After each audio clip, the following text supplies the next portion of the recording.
If you're a maintenance supervisor for a commercial property, you've had to deal with everything from leaky faucets to flickering light bulbs. But nothing's worse than that ancient boiler that's lived in the building since the day it was built, 50 years ago. It's enough to make anyone lose their cool. That's where Grainger comes in. With industrial-grade products and dependable fast delivery, Grainger can help with any challenge, from worn-out components to everyday necessities. Call, click Grainger.com, or just stop by. Grainger, for the ones who get it done. Every team, every topic, everywhere. This is Believe.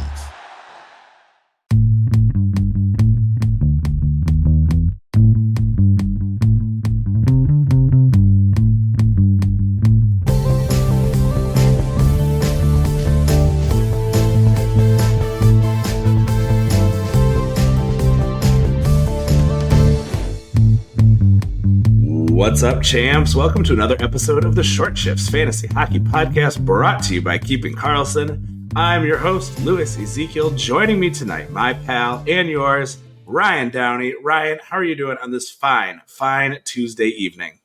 I'm fantastic. It's great to be back in the co-hosting chair for Short Shifts. You know, a quick anecdote here. I had a voice student today who I hadn't seen at all in January. And so he wished me a happy new year. And I know that it's kind of forbidden in the Keeping Karlsson properties to be wishing happy new year. But since I haven't seen the Short Shifts audience or you, Louis, since December 31st, I'm going to wish you a happy new year. Yeah, happy new year. It's we're almost a month in here, if you can believe it. We've been things have been moving quick here. It's been a wild one. I think all of the snow days and other nonsense has really sort of served as a distraction, and now here we are at the end of the month, real quick. Fantasy hockey is zipping away into the past. And we got 2 weeks left until the Four Nations face-off break. So why don't we get into it? You know, we've got some short-term outlooks, some mid-term outlooks here to get into. And we'll start with the short-term. And we know that we can't produce a piece of hockey media right now without mentioning the trade that happened over the weekend, the Rantanen and Necas trade. So we figured we'd give you a quick hit from today's action. So looking at today's lines in Colorado, we saw Necas continuing with Jonathan Drouin and McKinnon, same line from the weekend, and Rantanen continuing on with Jackson Blake and Sebastian Aho. We did see a shift mid-game for Carolina in their last game, with Taylor Hall moving up to the second line with Svechnikov and Kotkaniemi, and that is held for tonight. And it's been an exciting night for these players. We'll start with Colorado, where Necas got one secondary assist on that very exciting Lehkonen goal, which he scored from the seat of his pants. Necas has been getting in a lot of secondary assists since he joined the team. And with Drouin and McKinnon, that's great lineup placement, and I'm very excited for that. But what we have to talk about tonight, Louis, is Andrei Svechnikov, who has 2 goals tonight with 1 assist each from Taylor Hall and Rantanen. So I'm assuming he is a pretty big fan of the trade right now.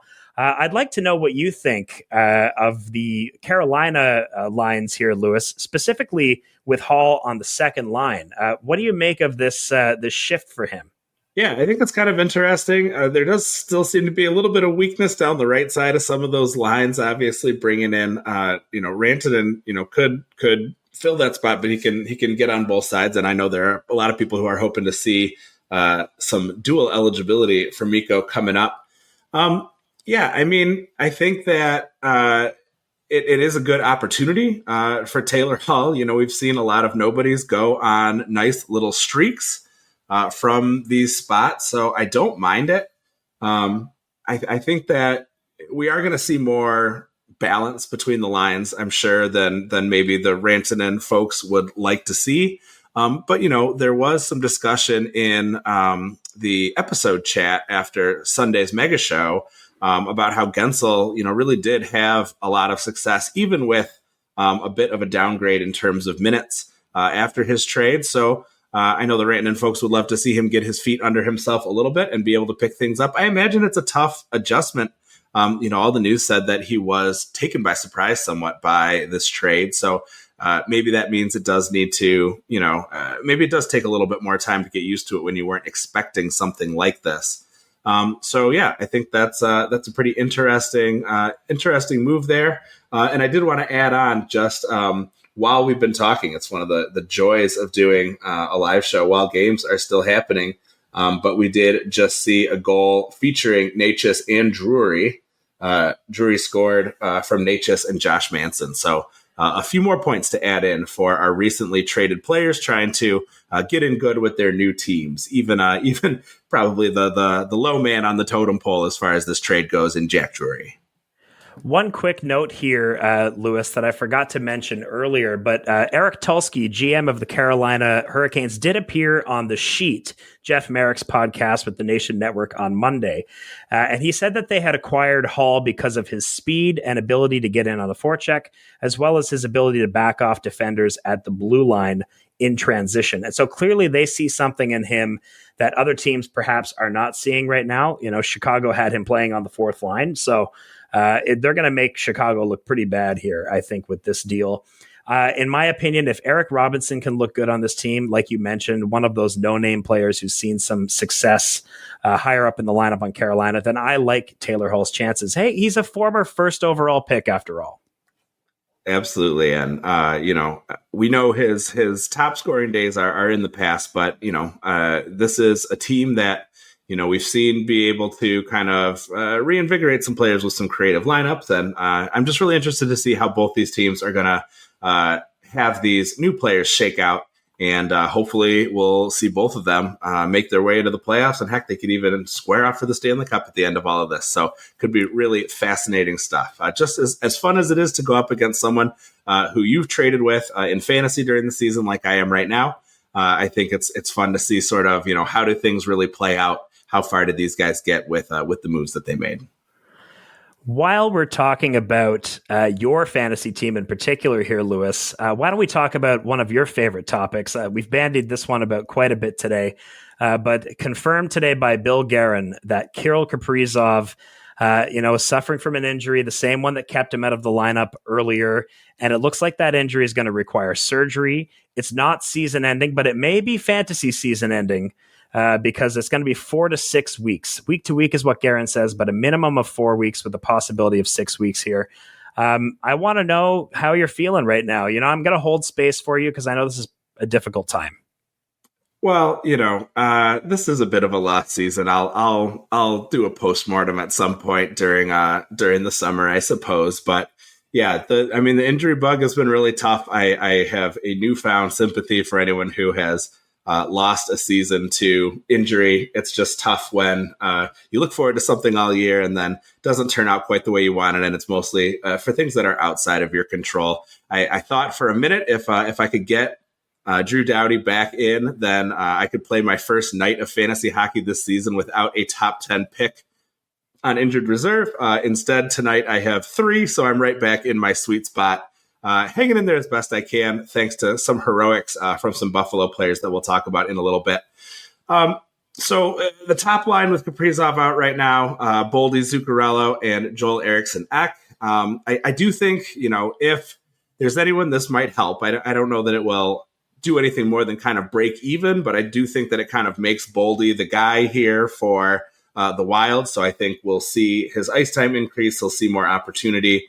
He was already seeing a lot and doing a lot with it, but this could be a chance for him to even improve on his very nice numbers from throughout the season. I do think it's going to be a drag on, players like Joel Eriksson Ek, like whoever the, flavor of the month power play quarterback may happen to be. So that all is very unfortunate.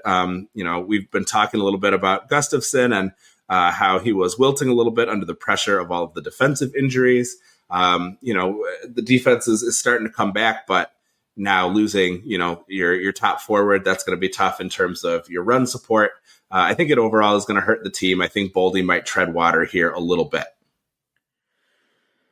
Yeah, he's going to have to be the guy, unfortunately, or fortunately, I guess, for his managers, but he's going to have to take a step if Minnesota has any hope of, making the playoffs and making some noise and making a Kirill Kaprizov return worth it for the team right now. They just can't catch a break with this player. There was a big debate earlier today in our Discord about where Kirill Kaprizov shows up in the draft next year. I know there were parts of this year when Kaprizov was on his Hart Trophy campaign when we were thinking maybe Kaprizov is kind of at a Draisaitl level, but personally for me and for Shams in particular, I know was trumpeting this view that these injuries that he keeps, accruing, even though they seem to be, targeting the back, these cross checks that he takes a lot, these injuries make him very unreliable. And so although he will be probably a first round talent next year, I think it's probably again more towards the back. It's just really unfortunate what's happening in Minnesota there. Yeah, I didn't look at it as a pattern this season, but, obviously we will head into next season with more data. And now he is looking like a Band-Aid boy. Obviously, the slashes to the wrist have not been great either. Just an unfortunate way to go for a guy who seemed like he kind of belonged in the same tier as Rantanen and Draisaitl. But obviously, if we're concerned that he's going to be missing big chunks of the season, then that is going to put him, we're going to have to move him down a little bit there. But, maybe that means that, next year he plays 79 games and whoever grabs him, at 9th, 10th is feeling really good. So, it's all going to be about how to make that play in the first round. They always say you can lose the draft in the first round, but you can't really win it. So limiting your risk, I think, is going to be really important. So seeing how this plays out. But this is a topic, I think, for down the line. In the meantime, obviously, rough overall for our guy, but we're hoping he's able to make it back at least for the fantasy playoffs. Let's check in on some of these hot rookies that were being discussed on the Megashow, because we do have some key updates to share with some of them. I'll start with Marco Kasper, a guy that I dropped and added back, even though it didn't give me any additional games. He's been playing line one, and last game was deployed on the top power play with Dylan Larkin and Lucas Raymond. That top line has just been flourishing under new coach Todd McClellan. I know there was some concern for myself, too, that we might see the Red Wings kind of bunker down and, play a really strict defensive style like we've seen McClellan do at times. But he is letting that top line cook. Rachel Hotmeyer tweeted, "This Red Wing top line has to stick. 9-point night for Kasper, Larkin, Raymond on Monday.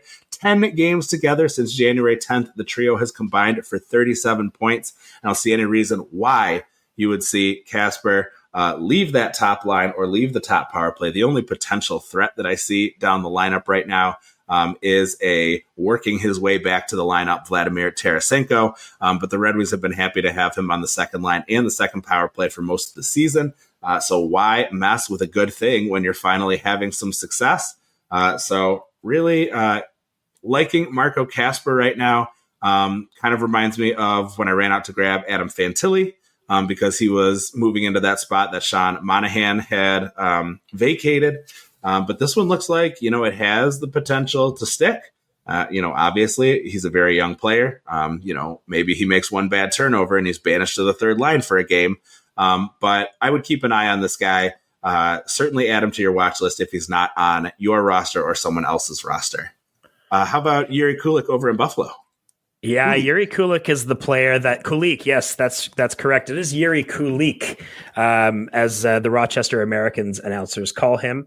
And he'll be the player that I'm championing right now, although I have enjoyed owning Marco Kasper in Dynasty this season, and I'm excited to see where he goes.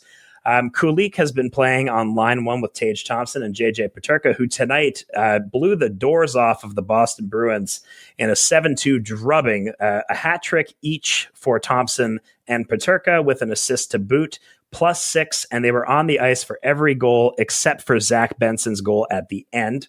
So very exciting night. Kulich got in on the action. He had an assist. That's pretty exciting for a rookie.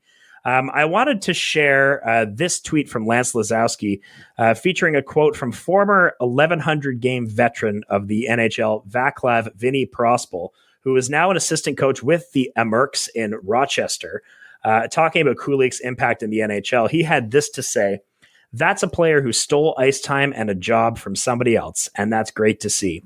Obviously, Cooley is a great project of the Americans, and Seth Appert spent more time with him. That's the head coach of the Rochester Americans than Prospal did. But selfishly, I would like to see him here because I did not believe he was ready for the NHL. He's proving me wrong. That's the best thing a coach can see, that he's proving you wrong and ready for the NHL.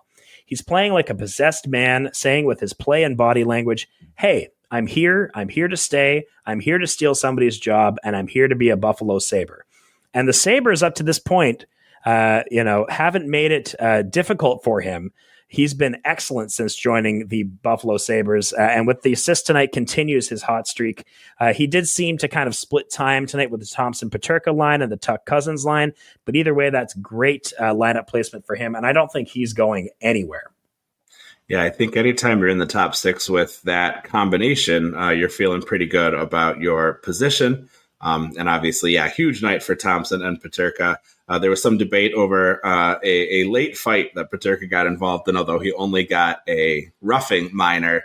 Does that count as a Gordie Howe hat trick? I think having the real hat trick and the assist and the scuffle, the kerfuffle, the Donnybrook might put Peterka, in the double hat trick range for what he was accomplishing there. So nice for him. We also have Frank Nazar, who's playing line one with Bedard and Bertuzzi. Good Michigan boy there. The Hall trade certainly opens up some lineup space for him to stay. That's been a pretty interesting spot for him, I think, to be sure. Kind of into Nazar in that position. I love that he is getting that time with Bedard. Bedard had a beautiful snipe in their defeat of the Tampa Bay Lightning, who are probably run a little bit ragged here. They have been going hard for a couple weeks now, so maybe a little bit out of gas against Chicago. Yeah, the Nazar lineup placement with Bedard and Bertuzzi is probably the best version of line one they've had all year in Chicago, and he was excellent earlier this year with the AHL team as well. So again, I don't think he's going anywhere. And someone else who's not going anywhere is Will Smith, although I don't think he is quite on the same level as Nazar, Kulich, or Kasper at this point. He is on the quasi line one, at least the way that they are listed by the beat writers with Granlund and Zetterlund, although that line has the third most 5-on-5 time on ice in recent games. Will Smith is on a 5-game point streak right now, so that's exciting for him. One thing I would like to say here about Smith is that he jumped right into the NHL. In a perfect world, I think he would get some AHL time with the Barracudas. Compared to these other three guys, Kulich, Kasper, and Nazar, who all got AHL time, I think he will be behind the 8-ball as he develops in the NHL instead of the American League. Each of Kulich, Kasper, and Nazar have dominated in the AHL for better or for worse, and now they are getting the opportunity on the top line or in the top 6 to really show their stuff.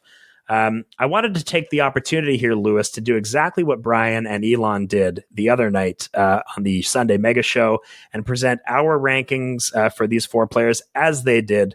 For me, even though Kasper had a very exciting 2-goal and 1-assist night last night and is on powerplay 1, I think I'm still going to take Kulich for the rest of the season. I just think he's fit in very well in that 1C role with Thompson on the wing, especially if Thompson's injury that he is playing through continues to bug him in the faceoff circle. I think Kulich has been doing pretty well in that spot. So I think I would go Kulich over Kasper and then Nazar and Smith. How do you see it? So I think we're pretty close. I'm going to swap Kasper and Kulich just because I think that Kasper has even less of a threat to his potential position with the way that he is playing and the chemistry he's found. It really feels like kind of, we talked about how Dylan Holloway broke in with the new coach and really impressed and was rewarded by being put in, a position to score.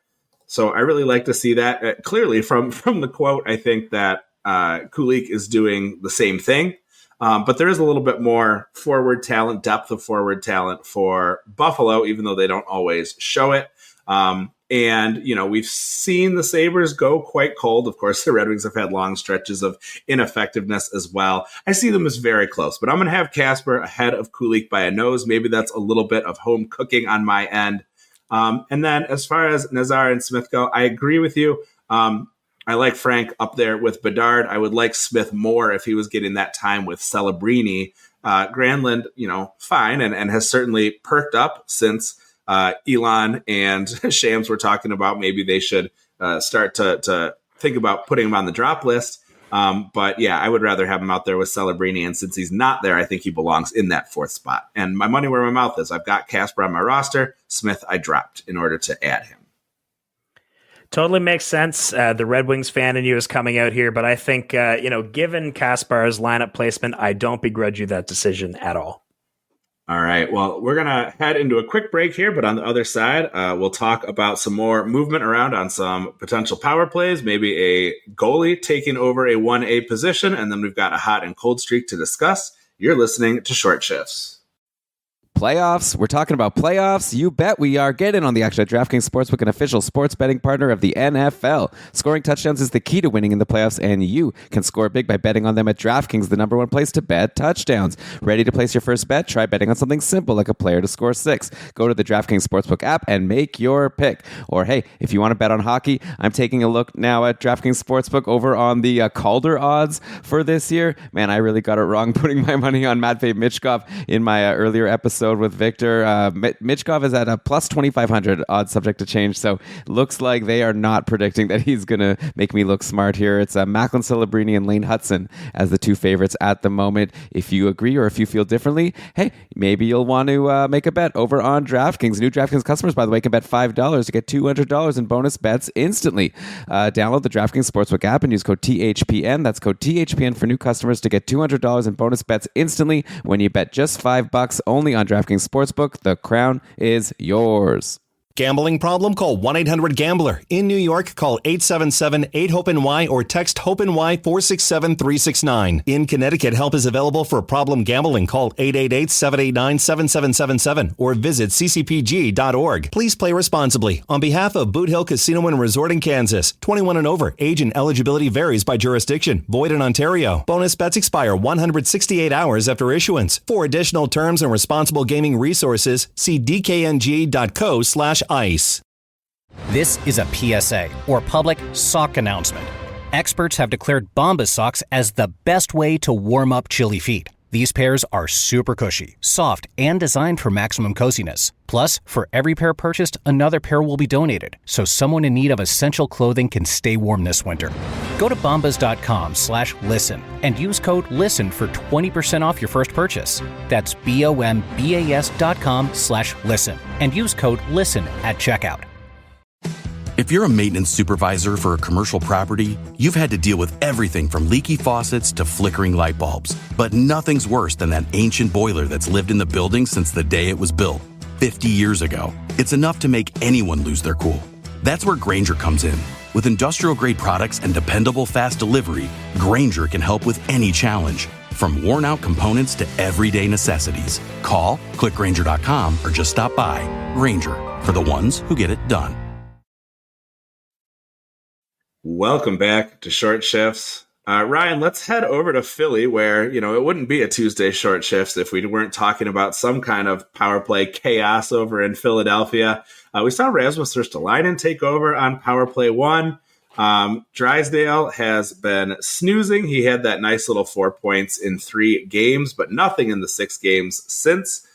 Permission to drop 100%. I dished him after back-to-back 16 minutes games on the 16th and the 18th. Travis Sanheim saw a little bit of time on the first power play. He's still supplying shots and blocks and a few hits, but he's also been quite cold. Just 1 assist in the past 7 games. But I think if you liked what Drysdale was providing for you before, you probably still like him now. You're just hoping he gets in on a few more of those goals. But Risto was the interesting one. He had 2 assists, including 1 on the power play on the Flyers' win over New Jersey. He actually saw his ice time dip, and he didn't take a shot, but he did see 75% of that power play ice time. So I think that's kind of nice. I would not necessarily run out and add him. There was definitely some message sending taking place, especially later in that game, despite the lead, including Michkov, who we'll talk about here in just a minute, being benched for more than half of the third period. But Risto is appealing in that role because, unlike Drysdale, he can provide some peripherals while also getting that power play exposure. He's been obviously a quality periffs guy for a long time, but if he is going to get an extended look there, I kind of like it, but I'm not confident necessarily that that's going to happen. They do have a lot of options. All of those options are kind of B-, C+.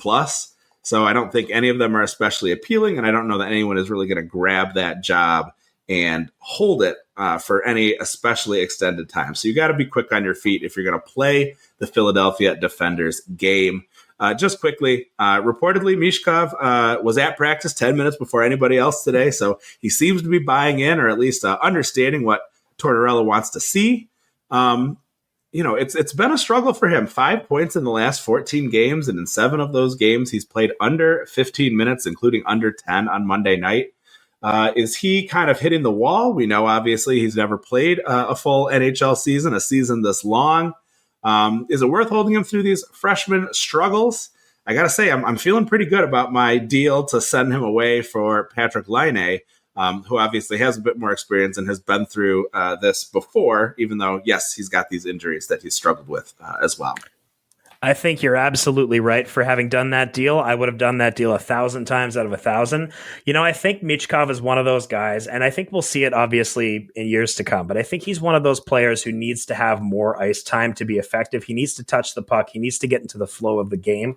15 minutes is not going to cut it for a player like him. And under the Torts system, I don't think he's going to get much more as a rookie. And this is not one of those typical situations where you're like, oh, Torts hates the rookie. No, he doesn't actually. Michkov in a interview with his translator recently said that he loves playing for Tortorella and that Tortorella is direct and he gives him feedback and that he appreciates that. As a young player coming into the league, he wants to play for Tortorella. And clearly, like you said, like he showed up to practice early today. He's trying to get everything he can out of this player. And certainly, Michkov will be good, but I don't think he will be necessarily a hold this season. All right. Let's then head over to San Jose, where we've maybe had a bit of sea change in the crease. What's the latest over there, Ryan? Yeah, it's really interesting. I noticed this. I'm an Askarov owner, which is great. Like Elon in Dynasty, very happy to have him. And he actually was very good for Ed, Swan, and I and our co-managed team in the Fantasy Hockey League Tier Dynasty Lord Stanley division. He had a great game last night against Pittsburgh, the Evgeny Malkinless Pittsburgh Penguins, who are now just a one-line team with Crosby, Rust, and Raquel, and nobody else. And so that probably explains why they only scored 1 goal against Askarov on 31 shots. And that was great to see. Good to see him get a quality start. He has been the starter for the San Jose Sharks for the past 5 games, playing in 4 of those games. With Forgiev, or Gorgiev, as we've come to know him as Forgiev because he keeps letting in all these goals, and it looks like that is going to continue in San Jose, which is why they're giving Askarov a shot here. I think it's interesting to note that Vanacek will be coming back, and so we're gonna see really what they think of Askarov and whether he should be in the NHL right now. He hasn't exactly been covering himself in glory, aside from yesterday's game, letting in 3, 6, 4. And 3 goals in his last 4 starts before that, with sub 900 save percentages and negative goal saves above average, getting pulled in one of those games against Florida. So, it's good to see him doing well against a team like Pittsburgh, but we'll see if they want to kind of preserve him and send him back to face weaker competition in the AHL. Yeah, I do wonder if in the effort to, connect him with more winning culture, if he does see some AHL time, it's not that, San Jose doesn't have delusions of competitiveness this season in terms of the postseason. They know, that they want to show improvement, that they want to demonstrate to the fan base that, things are coming along, but there's no reason to rush Askarov. And so it does make me worry a little bit that he could be down. So it was good that he made took advantage of his opportunity against, let's be real, an extremely lifeless looking Penguins team. The Twitterati were just despairing over how disengaged they kind of looked there. But, listen, you got to win the games against whoever you're up against. And I think it's good, obviously, that he was able to shut them down and put together a really nice start. But if I were to go out and grab him, I would not be surprised if I later had to cycle him out as he maybe sees some time in the A, especially once Vanacek gets back. You also wanted to tell us a little bit about some defensive things to talk about in Utah. No Jersey coming back, right? We're not ready to talk about that. That was one of my. I think that might have been my original defensive injury from one of my draft picks here. Yeah, Lewis, I'm sorry to disappoint you. I don't think you'll be seeing him anytime soon. And the Utah Hockey Club aren't going to see a very high-quality defenseman in Sergachev, who is still day-to-day from his injury over the weekend. I think at points we were talking about maybe adding Michael Kesselring, and he had some interesting point totals in the cupful until the last game where he was a cardio session, zeros across the board. He's a tenuous hold for now, but with Sergachev day to day, I think you need to be ready to just drop Kesselring and bring Sergachev back into your lineup. And even then, I think there's probably other defensemen out there that are probably available. Perhaps your league hasn't jumped on the Darren Radish train. Perhaps the defenseman who I shan't be naming, but who has returned from the KHL with the New York Islanders, maybe he's out there. For you, but Kesselring can't be one of the better defensemen on your team right now. Yeah, Tony DeAngelo did pick up an assist here today, a secondary assist, but the assist nonetheless. So I'm sure he's excited to be scoring again in North America. So good on him. You mentioned Darren Radish. He has had a couple games without scoring a point, but he is still putting up some nice peripherals for you and getting majority power play time. So still, I think someone worth hanging on in a wait and see fashion. Let's talk. Let's get into some hot and cold streaks here. I've got a hot streak that I kind of don't believe. Oliver Ekman-Larsson playing second power play because there are, of course, no defensemen on the first power play for the Leafs. They have longer than most teams held together with their 5 forward power play. So good on them. Love to see something a little bit different, a little more interesting in this copycat league here. But Oliver Ekman-Larsson, 6 points in the last 4 games. Now, we're not expecting him, I think, to go on, a 120 point pace or whatever that might be. But, is this a guy that is worth an ad here? Can we expect this to start at all? Is this just a weird blip that we're seeing?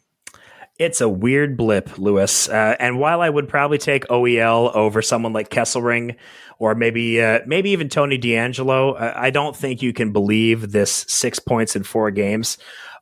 Even with OEL being so hot, he is still behind Morgan Riley in total points on the season. And, in Leafland, we've been talking about trading Riley because he's mired in the cold streak of all cold streaks right now.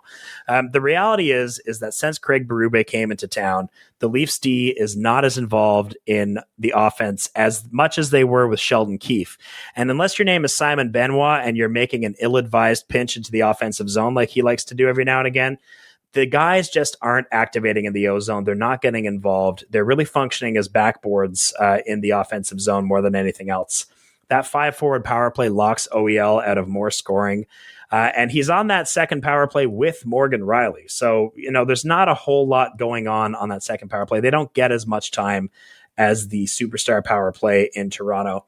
And the Leafs, last I checked, I think they were maybe 31st or 32nd in scoring from the defense in all of the NHL. It's just not a function of their game. And so as a result, I cannot recommend adding any Leafs D.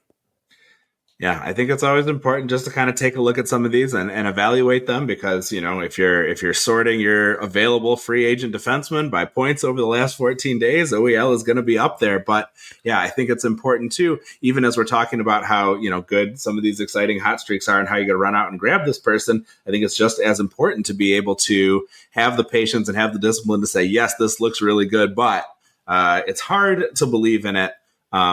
Despite the fact that he's been on a nice little run. And of course, that 6 points in 4 games does involve a 1 goal, 2 assist game, not the kind of thing that you're typically going to see there. So maybe if it was a little more spread out, maybe if there was a lot more shooting, maybe if he was even the top defensive option on his second power play, and he's none of those things. No. And so, yeah, I think this is a mirage and we don't want to be fooled. Speaking of, maybe mirage reminds me of being lost in the desert.